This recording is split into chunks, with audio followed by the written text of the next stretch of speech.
natin para sa lagay ng ating panahon ngayong umaga po ng October 4, 2025. So ngayon po ay tuluyan na nakalayo ang Bagyong Paulo at nasa layo na po ngayon ng 250 km west of Vigan.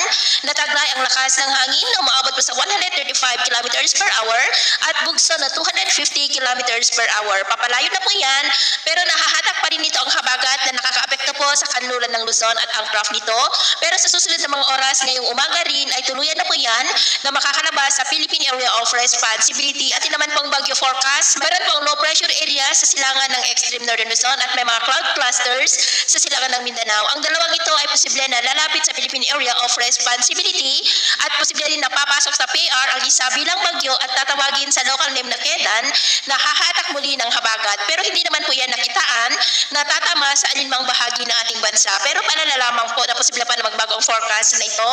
Kaya patuloy po tayong mag-antabay sa mga susunod na updates at ito nga pinapakita ng forecast model na ating ginagamit hanggang po sa susunod na 2 linggo.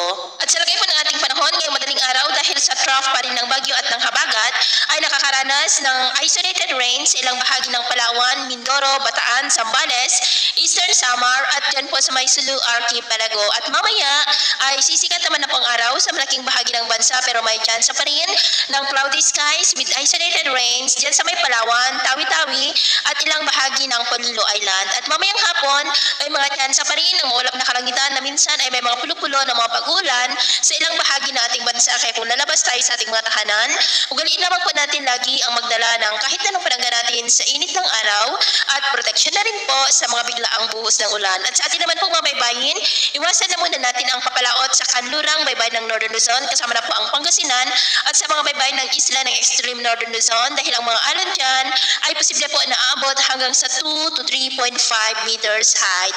Kaya hanggat maaari ay iwasan na po muna natin ang papalaot dyan sa mga may kulay pula para po mas makaiwas sa mga sakunang